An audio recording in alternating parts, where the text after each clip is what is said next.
Welcome to Wrasslin Raw!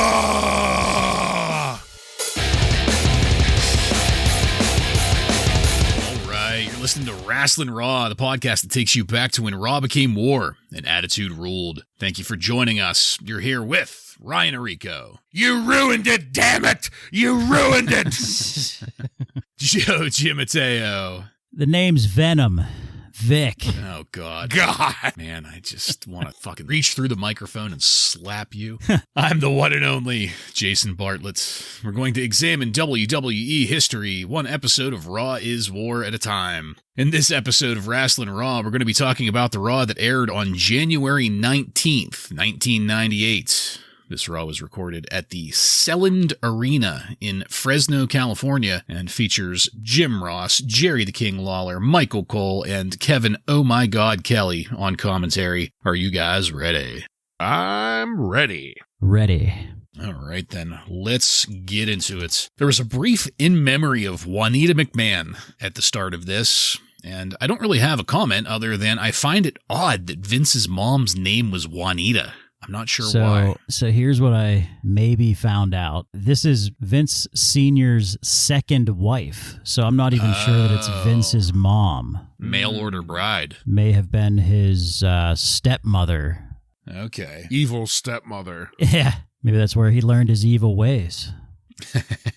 There was also a video highlighting the recent story between Kane and The Undertaker that culminated at the Royal Rumble last night with that devastating betrayal. This was all narrated by Michael Cole, who I have to say in this sounded a lot better than in the recent past. It sounded like he's cluing into the fact that the whole Midwestern neutral newscaster accent isn't going to cut it on Raw. I have noted, this is better than Petting Zoo. Yeah. Wow. He's getting there. Putting over Michael Cole. Yep. JR ripped right into the intro, highlighting Tyson's presence tonight. He was all full of piss and vinegar. But then Paul Bearer came out, looking as happy as a pig in shit, very proud of himself, to a chorus of boos. And then Michael Cole just had to throw out, Paul Bearer, the devil personified. And my eyes rolled so hard they almost bugged out. Way to backslide there, Mikey.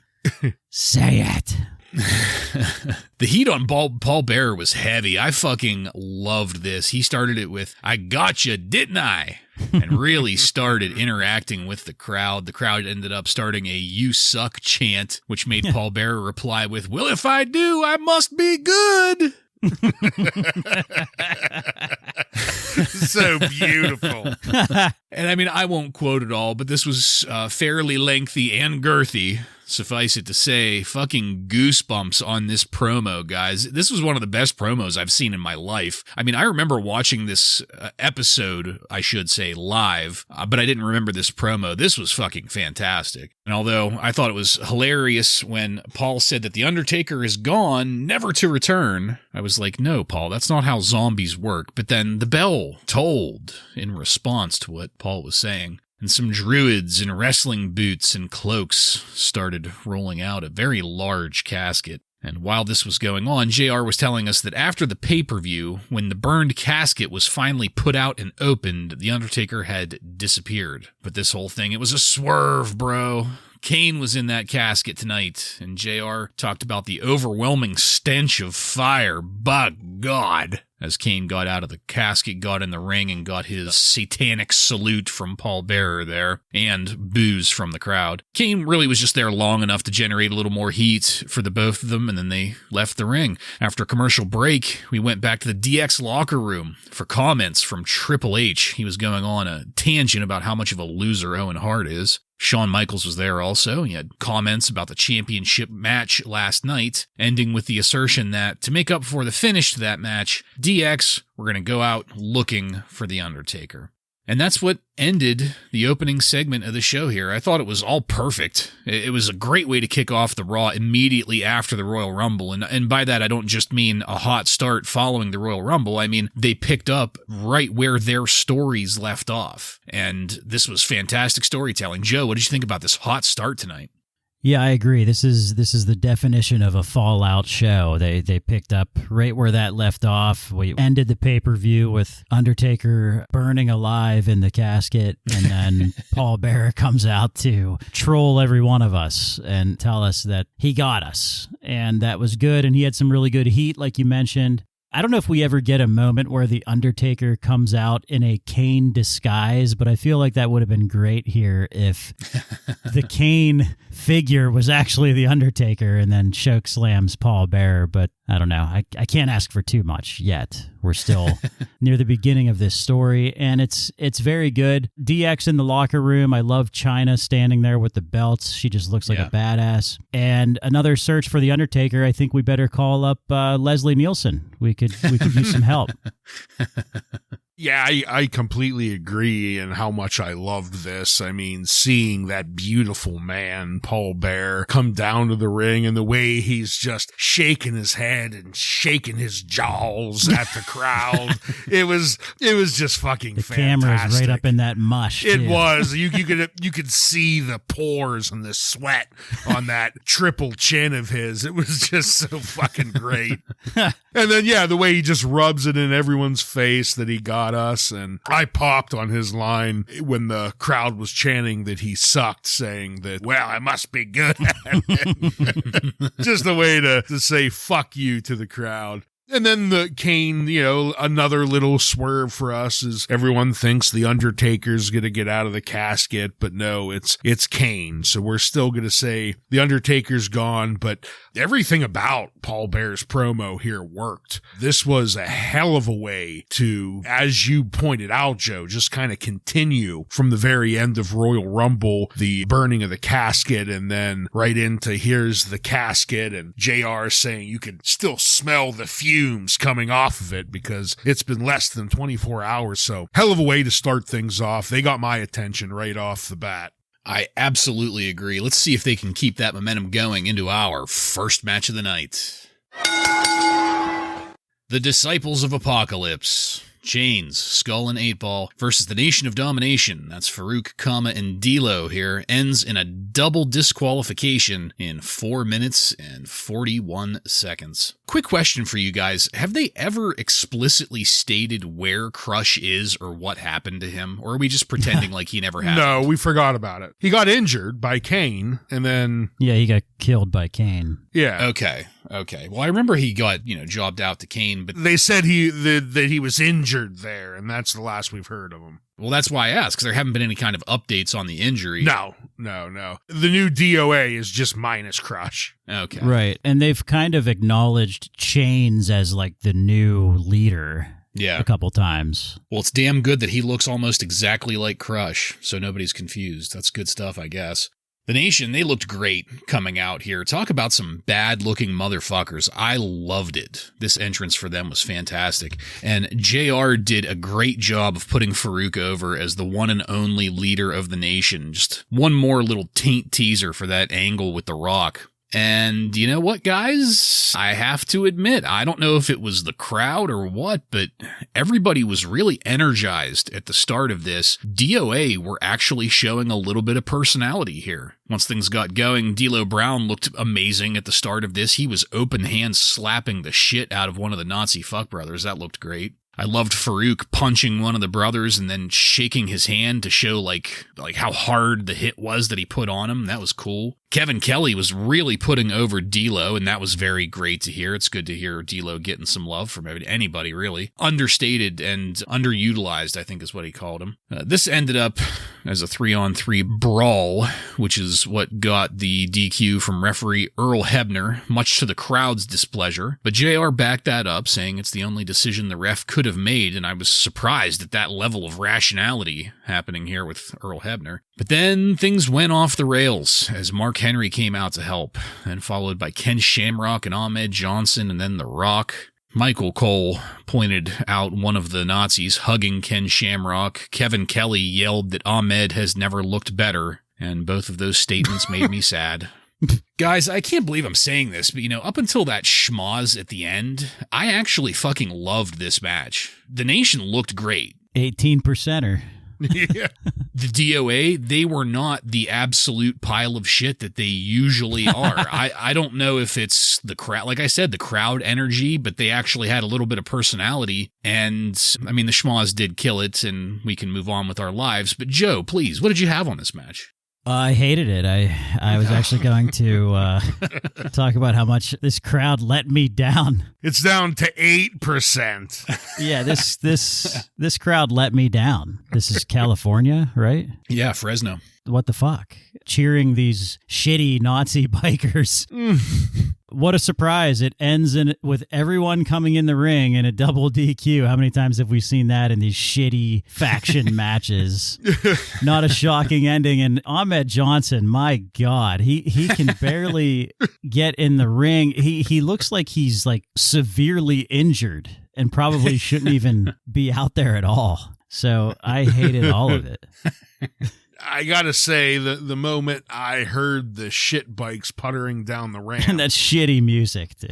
I thought for sure that they were going to be up against like the Truth Commission or Los Boricuas, because I mean that's what we've gotten for the well over a year now. But instead they were in there with the Nation, and you know I'm not fully in your camp, Bartlett, but I do feel that the Nation helped keep this from being the drizzling shits, and the DOA, you know, they did their best to not completely ruin it as well. It was better than what I'm typically used to out of the DOA. I'll give it that much for you, Bartlett. I'll help you out there. Very generous. I also really loved, as Bartlett, you pointed out, Kevin, oh my God, Kelly pointing out just how fast D'Lo Brown has caught on to things and improved. And I believe he even said to become one of the better wrestlers in the WWF. I mean, yeah.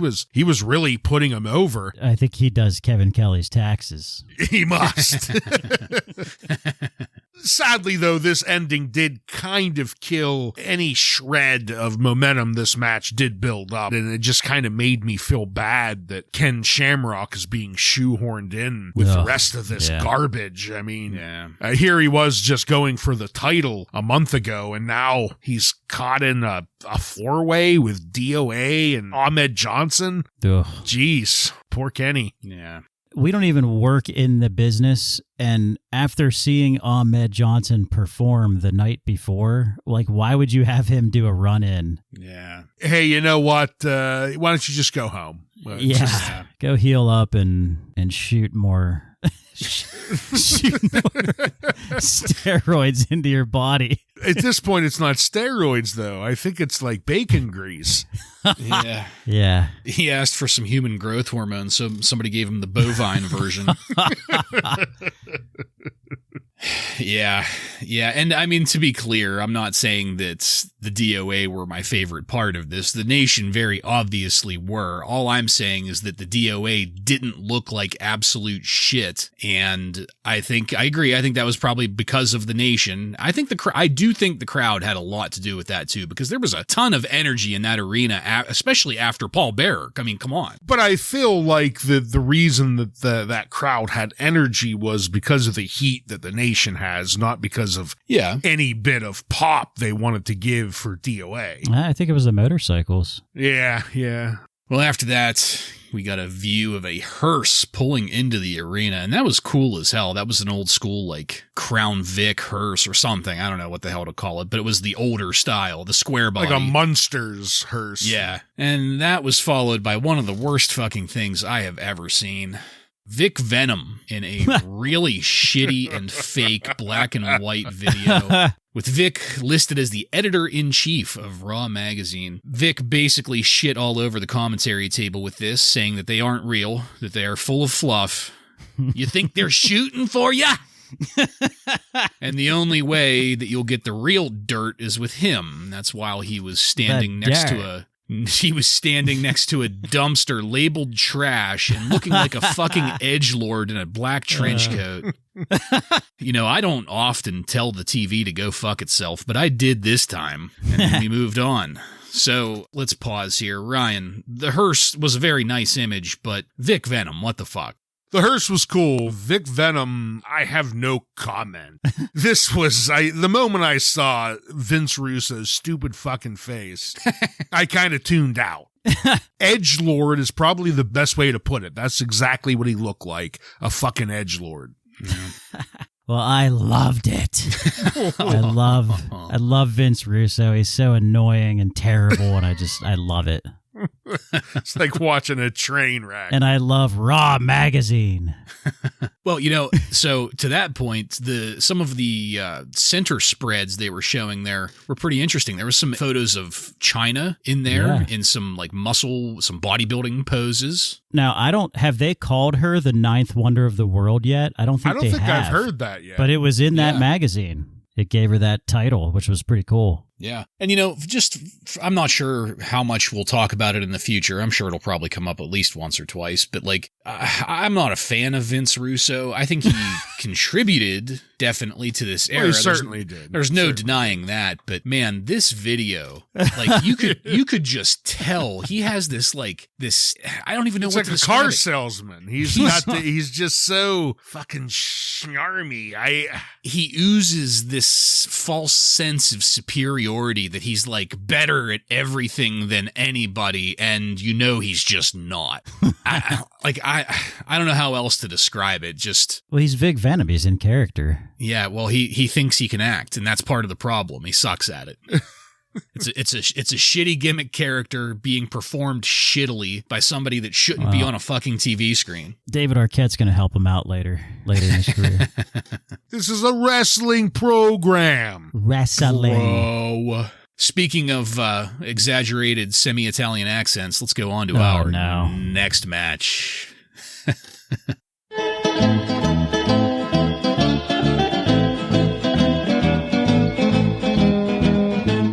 Marc Mero with Sable defeats Tom Brandi by pinfall in 3 minutes and 30 seconds. I keep wanting to look at Tom Brandi and call him Little Guido, but that would just be an insult to the actual Little Guido. Yeah, and more tan than last night in January. Tom Bronzo Brandi. Yeah. And then Mero came out, and I fucking hate this. So he gets booed until Sable comes out dressed in the cat suit, and then he gets pissed and he tries to make her put on a coat.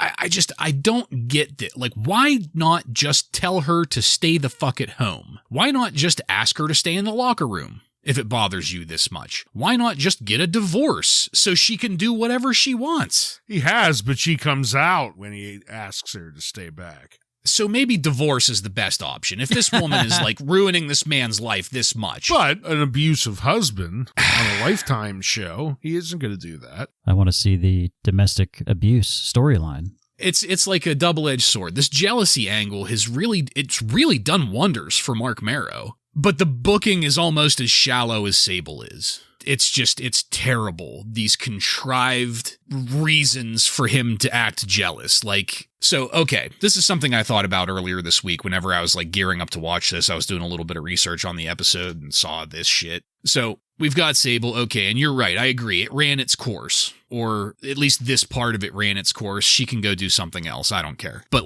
Marc Mero, the amount of heat that he's built and the way that he's been working as a heel, he would be great as almost a Rick Rude type asshole. Coming out to if he doesn't have anybody to yell at, he can come out and yell at the fans. He's shown that he can be a great asshole on the mic. So just give him somebody else to be an asshole to, for God's sakes, not Sable. Let her go, I don't know, sell t-shirts or whatever the fuck she's gonna do, but still. Well, we all know the end of this story. Yeah, and that's the damn shame of it, because Mero has built himself up from one of the shittiest fucking babyface gimmick runs ever. We all three made fun of him on a weekly basis. Yeah. And all three have come around to say he's enjoyable to hate now. Yeah, and if he could just telegraph that to something, like I said, like a Rick Rude type, he could do that. I think he could really do that. Anyway, all right, let's get through this fucking match. I did kind of appreciate the coat that Mero put on Sable that said "Property of Mark Mero." It made me chuckle. But getting into the ring and things get going, somebody had some flowers delivered to Sable at ringside. Of course, Mark can't just finish the match. He has to go out and get the bouquet off of her and like try to destroy it. Even Michael Cole's dumbass pointed out that Mero forgot there was a match in the ring. When Sable climbed the apron as the ref distraction, it was like the movement equivalent of a cardboard cutout. It's hard to explain how somebody just climbing up onto the apron could look uncharismatic or void of any talent or personality, but somehow she managed that. The dancers in Home Alone had more life than she does. Remember when he has the cardboard dancers? The Michael Jordan cutout. That was enough of a distraction, though, I guess. That allowed the nut punch to set up the TKO for a Mero victory. And I did laugh at Mero beating Tom Brandi with the bouquet of flowers. I thought that was good. Yeah. And that's it. What a waste of so many things. Ryan, what'd you think of this? Well, I mean, I kind of alluded to it during your comments there is we've started to enjoy to hate the marvelous one, Mark Mero here, but they need to do something to freshen this story up. It's going stale. We're doing the same thing in and out, to the point where he's been in a feud with a former jobber for like a month now. Like, when are we going to give this up? We moved fucking Sal Saventoro or Salvatore or whatever. What?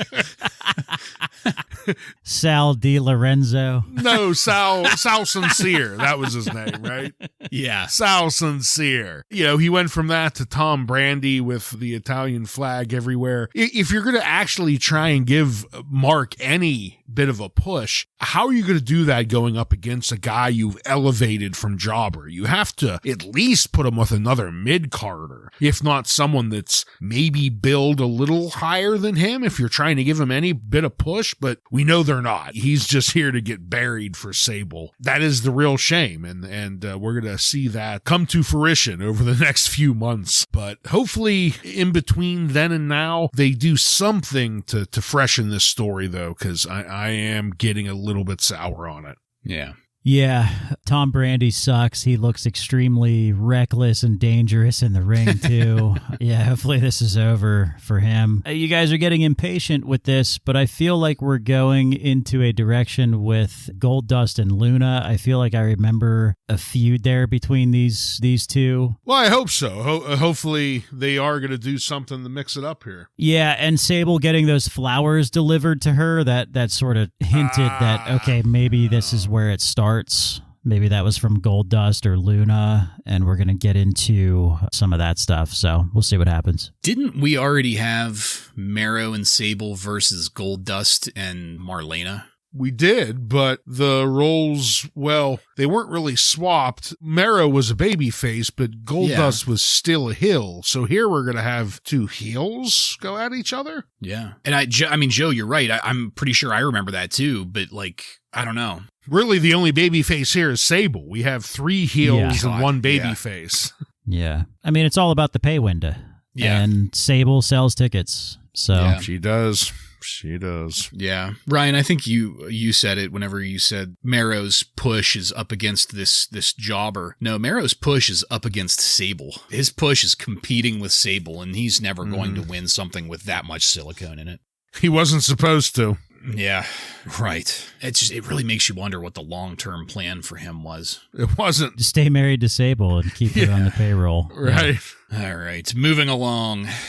Degeneration X, they got word that hearse was in the back. And remember, they were going to try to find the Undertaker. So they went back there and they were creeping around it. The driver just sat there and watched them. I thought that was kind of funny. But when the hearse opened up, it was full of a bevy of beauties screaming like groupies. Shawn and Triple H ended up climbing in there with them, which prompted Chyna to roll her eyes and slam the door. I fucking loved that. That was great shit from Chyna. And the whole thing was like a Benny Hill skit. It was funny as hell. After that, the Bushido Blade Slam of the Week went to the Royal Rumble last night for the finish to the Gold Gold Dust Vader match with Luna riding Vader's Masta back down into the Vader bomb onto Gold Dust. It was good to see that again. Yeah, we all put that over, that Vader bomb. And we wrap this segment up with a view of a limo pulling in, Shane O'Mac and Mike Tyson climbing out. And that's it. So this was a short segment. I thought it was great, though. Joe, what'd you have on it?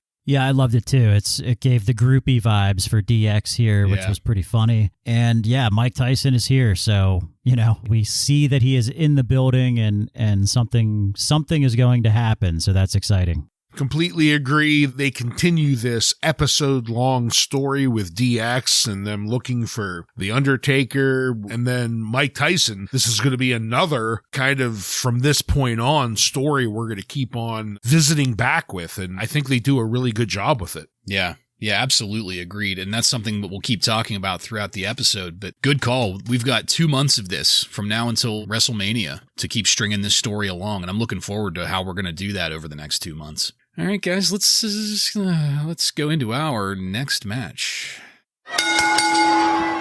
The Quebecers, Jock and Pierre, defeat Cactus Jack and Chainsaw Charlie by disqualification in 3 minutes and 16 seconds. The fucking Quebecers. This was just surreal to me. Like, they got the jobber treatment here, and that's kind of more or less to be expected. I don't even remember what music they used to come out to, probably the Quebec national anthem or something like that. But while they got the kind of jobber treatment and were hailed as the former tag champs that they are, Cactus came out with a barbed wire baseball bat, Charlie had his chainsaw, and they were immediately overshadowed in every way possible. Anybody that's seen Pierre in recent years knows that PCO isn't adverse to taking a few bumps, and we started off with a rough one into the stairs. Cactus chucked Pierre straight into it, and man, he took that hard. And so I had to take this note on Terry Funk. Terry Funk's style of selling. It's like this punch-drunk, exaggerated stumbling. And ordinarily, that's not something I'm there for. This is something that we've kind of talked about in the past. It's almost like a Southern thing. You didn't really get that as much up north in the WWF, but it was huge down in the South. It's kind of like a staple down there. Ric Flair's really good at it. Yeah. I mean, there are tons that you could list that do this.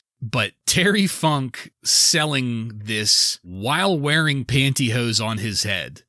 I don't know why. Anybody else, I would hate it, but I fucking love watching him just flop around and stumble in the ring in these beat up overalls and this red fucking, what is that? Like long underwear shirt and the pantyhose and the little daub of baby powder on the hose, and just something about it is just hilarious to me and I love it. When Jacques yelled something about USA to the crowd and they kind of got a half-assed USA chant going, I fucking hated that. I do not want any more nationalistic angles in the WWF right now. I am tapped out on that. So hopefully we don't have, if that's what the Quebecers are going to try to do, I don't want the Quebecers either. Cactus Jack put a mandible claw on the ref. Loved that. And I do like the way that Cactus and Charlie casually beat on each other over the course of the match. Any match that they're in so far, really. But I still disapprove of standing around to catch people, which did happen here, unfortunately. And that's more or less it. This was a bump-taking spot fest. Joe, what did you think of it? Yeah, I just continue to be amazed by Terry Funk and how well he fits in here at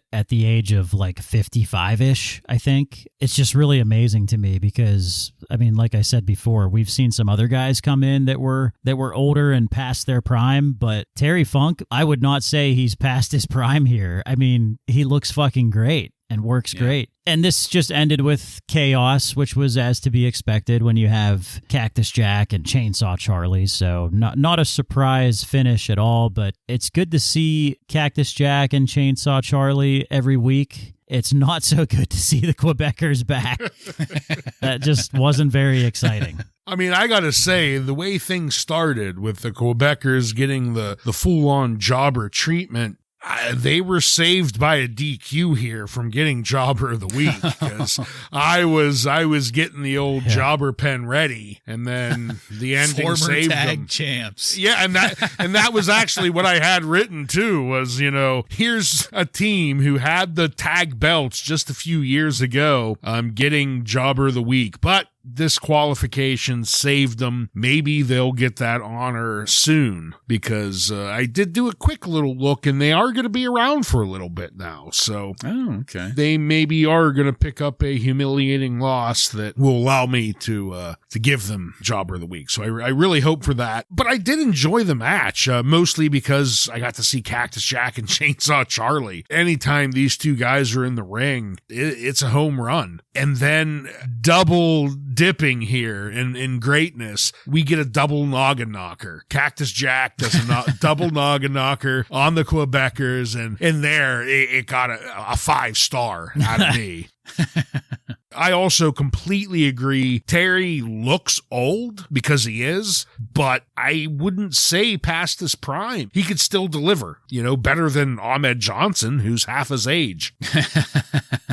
With Terry Funk, so I agree, he looks old as hell. But the thing about him that for some reason, my eyes are always drawn to is his fists just look like bricks.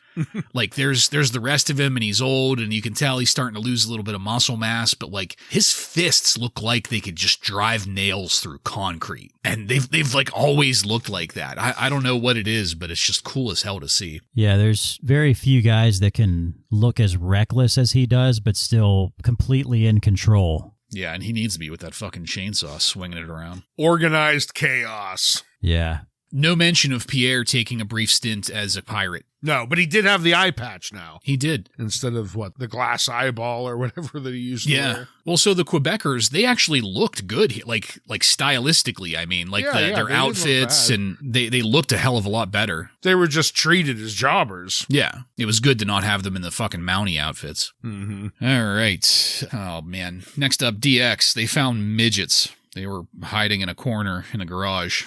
And I was hoping for some kind of like super kick assault on them. That never came. They were searching for the Undertaker, the midgets. They stopped to question them, and they were just unhelpful, and things moved on. We also got a view of Mike Tyson talking to some quote-unquote Hall of Famers. The only really recognizable ones there being Jerry Briscoe and Pat Patterson and Sergeant Slaughter, and that's only because we actually watched wrestling. Nobody else would know who the fuck any of those other people were. That took us into our next match.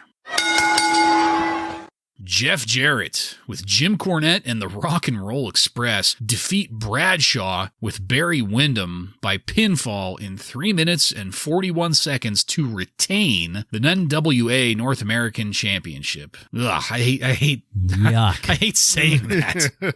So given what the crowd energy had provided this far, because I felt that the crowd energy had carried this show up to this point. Like they loved, seeing Mike Tyson up on the screen. They loved the DS stuff up on the Titantron. They were very energetic for the matches. Like the crowd was all about this show up to this point, because as soon as this match was announced, the crowd got much quieter, and it died down a lot, and it just sucked the fucking air out of the building. Once things got going, Bradshaw made Jeff Jarrett look tiny. And I thought that was great. I thought that was a very good look for Bradshaw. And I can't believe, as good as he works in the ring sometimes here, like I know he's been stuck with this shitty gimmick, but I can't believe he hasn't gotten a bigger push, because he's kind of a monster in his own way. Jim Cornette, he briefly got on commentary to put this over. It was a split screen. It did not help. And things kind of fell apart. Barry Windham ended up accidentally in quotes, getting a hit in on Bradshaw, and that ended up being a swerve, because that was to, I guess, clandestinely attack Bradshaw. Blah, blah. This was over. I didn't care. The takeaway from the finish is that the new Blackjacks are split up, and Barry Windham is now apparently part of this NWA stable. That's right, a fucking stable. My takeaway is that this was fucking terrible, and between the Rumble and this match, Bradshaw is looking much better. I hope he doesn't get tied into this NWA angle too much, but I think that's also too much to ask. Ryan, what'd you think? Yeah, I agree. It was terrible from the moment that Jim Cornette came out with old droopy arms, the Rock and Roll Express. Beep. That's right. I mean, why? Why are they still here? And then split screen, as you stated, helped nothing. Bradshaw does look decent in the ring, but all of that's overshadowed by how short this was and the fact that we're supposed to care that the Blackjacks are getting broken up here. Like This is the greatest heel turn of all time. I was so emotionally invested. Have they even wrestled together in like the last 3 months? I don't know. Who cares about the Blackjacks? Who cares about the NWA stable that they're building off the back of fucking two 90-year-olds? I don't know. I don't know what they're doing here, but it's fucking dumb. Yeah, I lost my smile while watching this for sure. Jim Cornette, I'll give him credit. He's trying really hard, but there's just too much other good shit, too, going on. Like DX, Stone Cold Steve Austin, Mike Tyson. I mean, there's just too much Kane and Undertaker. This doesn't have a chance, really. Yeah. Not that it would without that stuff, but this is just not exciting. And not that I care, but aren't the Blackjacks... Or are the Blackjacks supposed to be babyface? I thought they were heels anyway. But who could remember the last time we saw them? That's where it's even more confusing. Like, who cares? We don't even know what they are. So this is not good so far, this NWA angle that they're doing. Yeah, agreed. And it sucks because I love Cornette, but this isn't it. This isn't where it's at, pal. All right, that last match and a strange view of DX slowly becoming overshadowed by some kind of mystery object. It's implied that that's The Undertaker, is what rounded out the first hour of Raw. And a dedication to Martin Luther King Jr. is what started the second hour, with Vince McMahon doing a voiceover and saying, "Long live the dream." And I couldn't help but first think of Dusty Rhodes in this context. and I'm not trying to be flippant about Martin Luther King or anything. It's just like, this is wrestling. Whenever you talk about the dream, there's only one person that I think of. I think it's funny. Well, Vince has like this fetish with Martin Luther King, I guess. Oh. Which is weird, knowing how the type of person Vince is. It's kind of weird, but I think it's funny, like Martin Luther King, he always encouraged, nonviolence and race relations and equality, and then we're honoring that on a show that promotes racial gang warfare and violence. And stereotypes. Yeah, it's so weird. And literally just did blackface like 2 weeks ago. Like, what the hell? What would the good doctor think about Farouk saying, "Step your white ass over to my side of the tracks," So Jerry Lawler was in the commentary booth for the second hour. That was good. And they reminded us about that DX moment that happened just a second ago. I was really hoping that wasn't like some way of involving the Kurgan. Like, I was really worried that the big shadow was going to be there. Oh, no. He's not getting into a storyline with DX. Yeah, Shawn Michaels and Triple H would never let that happen, I'm sure. Oh, my God. I don't want to work with Owen, Vince. Can I work with the Kurgan instead? It's like Jeff Jarrett all over again. I don't want to work with Ahmed. Tyson, he's definitely going to be here in the ring. So in case anybody was worried after the first hour. But before we got to that, the bell tolled and the lights went out. And this was the second half start that I was looking for. And I was excited because the fucking Undertaker started lowering down from the ceiling in some kind of professionally done harness rig. To me, it gave the implication of a noose. It looked like he was hung there. It did. Yeah. It was such a great visual, but it was a fucking swerve, bro. It was Shawn Michaels again, always swerving us with this Undertaker angle. That was followed by Triple H coming out with China. They had some barbecue gear there with them. Triple H was wearing a Suck the Cook chef's apron.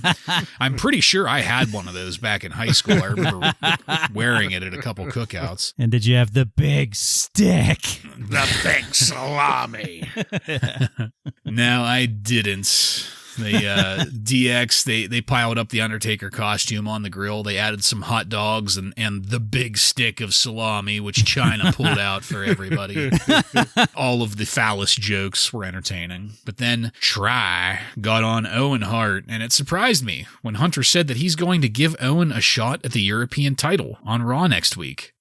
Shawn Michaels, he went on to address Stone Cold Steve Austin and Stone Cold's shot at the title that he earned by winning the Royal Rumble last night, which I thought was a really good promo. He finished it up saying that Shawn lays down for no one except Triple H. And after that, backstage, Tyson was talking to the Legion of Doom until Sonny interrupted them, and it got just a teensy bit salacious whenever Hawk looked at the camera and like stuck his tongue out and went, well, Animal kind of gave like this real dirty, oh, what a rush.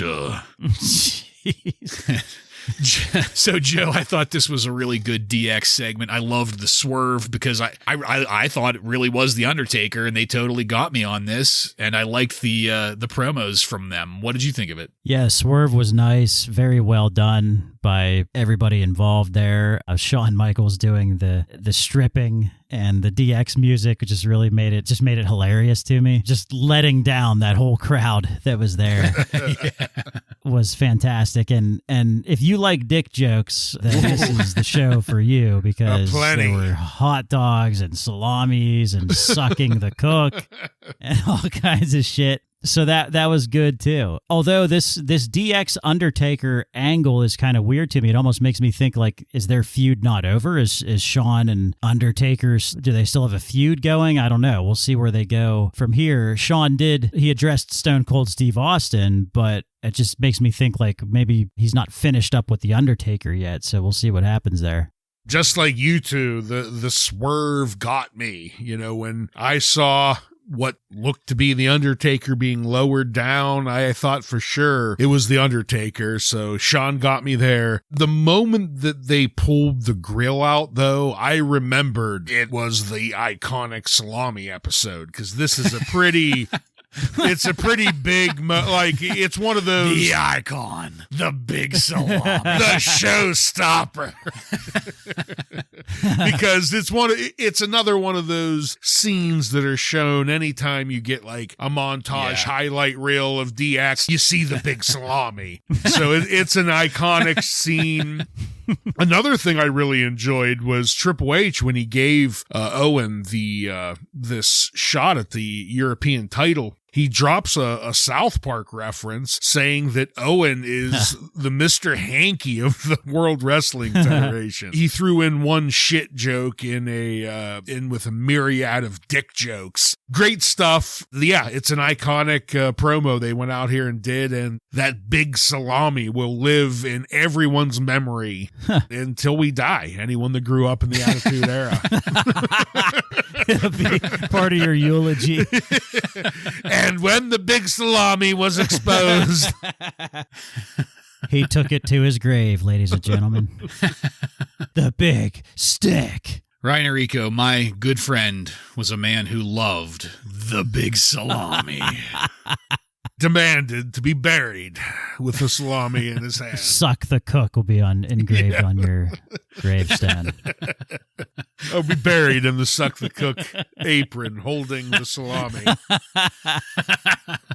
All right, so that was entertaining as hell. Let's find out if we can keep it going once again into our next match. Owen Hart, Taka Michinoku, and the Headbangers defeat Los Boricuas, and I'm not even going to bother naming them, by submission in 3 minutes and 1 second in an 8-man tag team match. Suffice it to say, I did not have high hopes for this going into it. And that's despite Owen's name being attached to it. That's more unfortunate than hopeful. And then, like salt in the wound, I found out the fucking Honky Tonk Man was going to be guesting on commentary for some goddamn reason. It was like, this was the match they said, hey, just pile everything that everyone's going to hate into this match and we'll just get it over. Make sure it's attached to Owen Hart so it drags him down even further. Make sure you screw him. So, I mean, I didn't really take any notes on the match itself because I fucking hated it, but I did want to throw this out there. Like, I like the concept of the Black Heart. That's catchy, but I don't know what it means. I also like the catchphrase, the sole survivor for Owen, because I think that's a great reference. You know, it touches on Survivor Series. It touches on the fact that he's the last remaining heart of, you know, the family member in the WWF. Like, I get all that. But does it matter if for the second week in a row he's going up against Los Boricuas? But what I don't get, what I don't see is how either of those, the Black Heart or the Sole Survivor, are being implemented in his gimmick, in his character, or anything. I mean, JR does a really good job of putting over those two catchphrases, Black Heart, Sole Survivor. He nails them, and they ring coming out of JR. So, like, the pieces are there, but we can't just pull it together to have it make sense. And I think it's because, like you said, you know, 2 weeks in a row with the fucking Boricuas and all this other shit, he's constantly getting shit talked by Triple H. Like, everybody just needs to move on to help Owen here, and it's not happening. You know, Lawler had to bring up Brian Christopher in reference to Taka. Like, this, everything about this match, there was zero story going on in the ring. That led to a really anticlimactic sharpshooter from Owen on one of the Boricuas to get the victory. Michael Cole caught Owen for an interview after, and Owen accepted Triple H's challenge before we quickly moved away. And I think anticlimactic is like the theme for Owen Hart right now. Maybe that's what Black Heart means. It's synonymous with anticlimactic up in fucking Calgary or something. I don't know. Joe, what did you think of this? What was the time on this again? 3 minutes and 1 second. I'd rather watch an hour of Vic Venom promos than this 3 minutes of this trash. I almost just choked on my drink. You saying that? My God. Yeah. This is not good. JR, bless his heart, he's trying to tell us that, you know, Owen's popularity is growing, but it's not. I'm sorry, it's not. You guys killed it. Yeah, and if it is, you're doing all you can to murder it. Right. And also, Jeff Jarrett attacked Owen Hart last night at the Royal Rumble, and I guess we just forget about that. I don't know. Right. That's like, what the fuck? Well, and at least that would be like someone that we respect if he had a feud with Jeff Jarrett. Yeah. Well, like, have Owen come out, and we saw Jeff Jarrett tonight. Have Owen come out and attack Jeff Jarrett. Yeah. Why is he in a match with Taka and the Headbangers on a tag team? Like, it makes no sense, and it's really shitty. Yeah. Yeah, I mean, there's not much more to say other than the treatment that Owen Hart has been given the last few weeks is downright shitty. Probably the best part of this match, and this is only for me, is Thrasher from the Headbangers. The white zombie shirt that he had on tonight was one that I had back in high school. So nice. I noticed that right away when he came down. So that was exciting. But sadly, that was about the only exciting thing happening here. I mean, I guess I'm thankful that Owen Hart picked up the win at the end, because going into this, I was half expecting Owen to like take a clean pin loss to Jose in the middle of the ring or something, you know? Yeah. Some sad shit here. Yeah. They are so good at pretending like it didn't happen. That's all they got to do. Pretend like all the other shit didn't happen. You know, put Owen with anybody else, and tell Triple H to stop mentioning Owen in his promos. And that's it. That's it. Maybe things will pick up next week with this title match that Owen has apparently accepted, but against an injured man. Yeah. For the third week in a row, I'm going to point that out. He's in a feud with an injured man. Yeah. All right. Next up, backstage, the Nation of Domination were trying to recruit Mike Tyson. I loved that. That was funny. And after a quick commercial break, we came back to our next match. The Rock defeats Ahmed Johnson by pinfall in 2 minutes and 43 seconds to retain the WWF Intercontinental Championship. At least that's what was listed in my research, that this was a title match. I don't really remember hearing them say that. It doesn't matter anyway, The Rock won, but I had really no notes up until Ahmed screamed fuck into the camera after a body slam. Loud and clear. Yep. Injured again. Write it down. We got a good people's elbow in this, and that was about the only good thing about this. Ahmed looked terrible. He sold like shit. He almost broke The Rock's neck. He wasn't even trying to hide his spot calling. He was just generally shitting up the place. Thankfully, Mark Henry came out and picked up a chair to do some interference behind the ref's back that ended up getting Rocky the win. But unfortunately, Ken Shamrock came to the rescue to clear the ring, and once that happened, Ahmed immediately got up like nothing ever happened to work the corners, screaming, "I'm back." No, you're not. So, guys, I mean, you know, it couldn't last forever. A bad choice has finally been made with Ken Shamrock, and that bad choice is named Ahmed Johnson. This match was the absolute drizzling shits, and that is saying something considering The Rock was in it and won it. Every single thing that I could point to as to why this was so bad could be laid at Ahmed Johnson's fat fucking over-padded goddamn feet. And now he's going to be detracting from everyone around him. Ken Shamrock is going to be less because of this, and I fucking hate it. Ryan, what did you think of this? Well, I do love that JR brings up Ahmed Johnson's injuries every time he gets in the ring. It's fantastic. He's not a blue chipper. I love JR for that because he indeed wrote it down. Yeah. And after that, this was a typical Johnson match. Shit. With him just fucking botching moves, looking dangerous, sloppy and slow. This is the greatest hits of Ahmed Johnson. Shit smeared in everyone's face. Just, god damn it, get the fuck out of there. One silver lining, The Rock finishes and wins with the rock bottom. I wonder if this is the first time he picked up a victory using the rock bottom as his finish, but that was cool to see. It wasn't cool to see Shamrock come out and help out Ahmed Johnson, assuring that Shamrock will be in some type of tag team 3-way or 4-way with Ahmed Johnson in the future. Sad, sad shit for Shamrock. Yeah, Ahmed Johnson is he's an enormous liability right now. I mean, we all know he sucks, but at one time this guy was somewhat serviceable and was over with the crowd, but man, he is just... That was 60 pounds ago. Yeah. Yeah, he can barely get in the ring, and that is not even... I'm not joking. Like, it's pretty bad. Yeah, R.I.P. Ken Shamrock. Well, they're going to maybe hopefully just give him a little break until WrestleMania, then give him something new. Yeah, just giving the top stars a little bit of a break before the big show. Yeah, and I mean you're right. They can't just keep on working him hard like that. But I also fear that Ryan is right, and we're gonna have Ken Shamrock and Ahmed Johnson versus The Rock and Mark Henry for like 3 weeks, something like that. Or there's going to be, you know what? I bet there's going to be something at the fucking In Your House. Exactly, and we're gonna build up to that. We're gonna get like a 9-on-9 DOA fucking Ken Shamrock, Ahmed Johnson versus Los Boricuas, the fucking Truth Commission, the fucking Rock and Roll Express. They're all gonna. Yeah, we're gonna have garbage for another month until we get that WrestleMania build up. Look forward to it. The 20-on-20 gang warfare at the next pay-per-view. You know, I don't think you're far off with that. I'm not positive. I don't know why I think that, but I think you're pretty fucking close. I think there is a lot of gang warfare in the next one.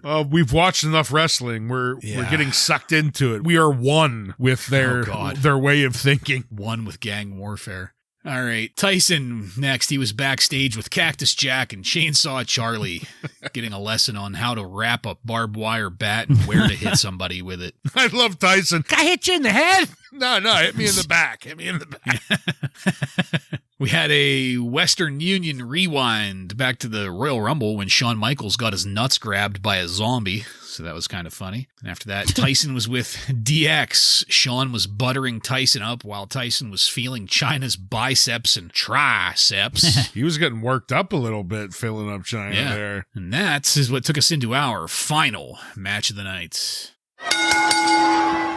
The New Age Outlaws defeat the Godwinns by pinfall in 4 minutes and 53 seconds to retain the WWF Tag Team Championship. Again, I don't know if this was actually a championship match because I didn't really pay attention, kind of didn't care. Just as I was about to write that this started out kind of good, Phineas almost broke Billy Gunn's neck, and it didn't get better from there. The finish to this, I guess, involved a loaded stuffed pig that didn't really look loaded at all. I guess it had a brick in it. I don't know. Henry did a good job of being angry and yelling after that, but I couldn't muster enough give a shit to think on it any further. So, as far as matches go, the second hour really went downhill for me. Joe, did you end up with more on this match than I did? No, this was a big miss. This is like, hey guys, go get this shit over with because we got to get to this Mike Tyson segment. So get out there and do some stupid shit with a brick and a pig. And that was it.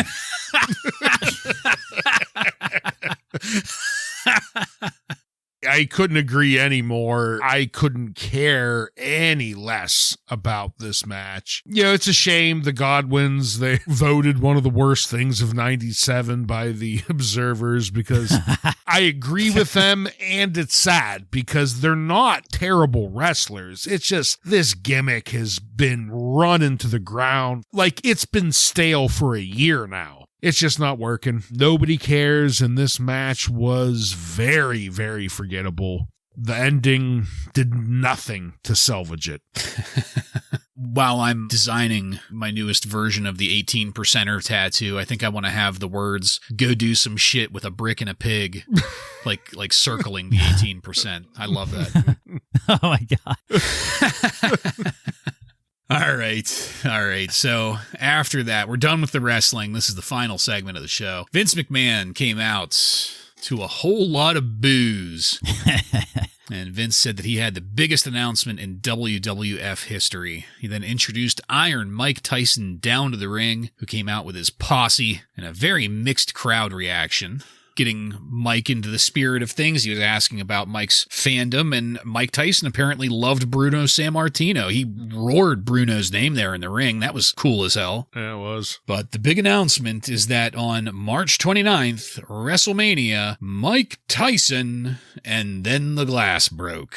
Perfect timing. He was accompanied, Stone Cold Steve Austin, I should say, was accompanied by a flood of officials in his wake, and it made for a great visual. Somehow, this crowd of people in the ring gave the whole deal a more authentic flavor. You know, usually it just makes it look congested. It makes it look like a schmoz, but this looked like a legit, I don't even know how to describe it, an ordeal, a scene, a sports moment. This looked fantastic. When Vince asked Mr. Austin why he was here, Austin went off on Tyson, even telling Tyson to shut up, which the crowd loved. Austin wasn't sugarcoating anything here. He wants a piece of Tyson's ass. He told Vince to shut up. The crowd was just lapping this up, and Austin ended up giving Tyson the double bird, which got a shove from Tyson, and then a fucking dust up with a dog pile on Austin. JR screaming that there is pandemonium in the WWF. Tyson and Austin. Tyson and Austin. While the crowd was exploding in cheers for Austin. By God, what a way to just build it. Fuck. Vince ended up going after Austin himself. Vince had to be restrained while screaming, "You ruined it! You ruined it! Damn it!" As things were kind of winding down there, we broke to commercial, but then came back to a full replay of the altercation before going backstage to Tyson yelling at Vince McMahon to bring that coward out here. And Vince was doing his best salesman attempt at being conciliatory as we faded to black. So after what I thought was almost like a dead second hour, we ended this with pure fucking fire. Ryan, why don't you get us going on the way that Raw ended tonight? Ooh, I couldn't agree anymore. Like, we were starting to get lulled to sleep after the last few segments, and then they just smacked us right in the face with this. And I loved it from the beginning. You pointed out they asked Mike about his fandom, and he said he's loved the WWF since he was 8-9 years old, bringing up Bruno Sammartino as one of his favorite. You could see the excitement like at the Royal Rumble on his face. You know, he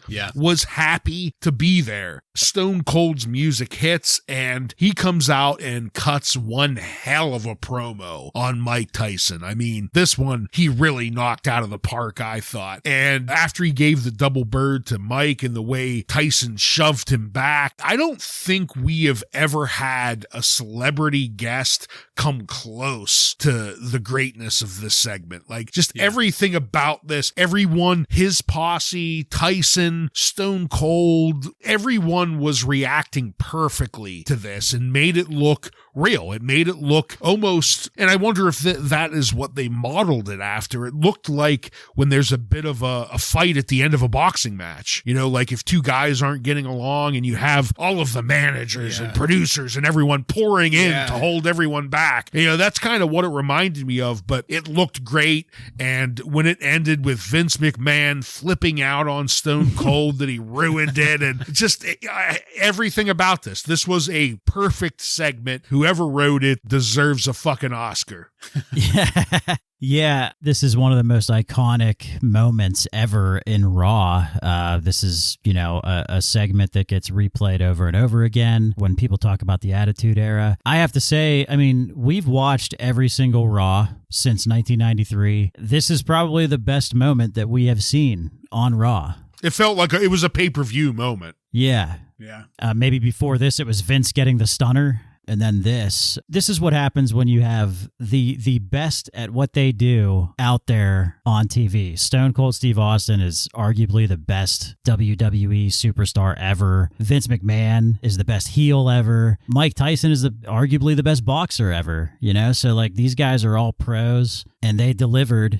And the creative is fantastic because Mike Tyson is getting booed. Mike Tyson is not a babyface in real life at this time. Like, people hate this guy. Yeah. And he's getting booed. Vince is getting booed. And it's amazing that, I guess, cheating and looking ahead, they're going to turn Mike Tyson into a babyface later on. Like, he's going to be a heel up until the very end. And that's really impressive, I think, for WWF storytelling. So this was the very beginning of it. And I thought Vince was the most entertaining part, just him freaking out. And then that segment in the back when he was like all stuttery when Mike Tyson was asking him like about Austin. He's like, I don't know. I'll take care of it. I promise. It was just funny seeing him act that way. And yeah, this whole thing was just perfect.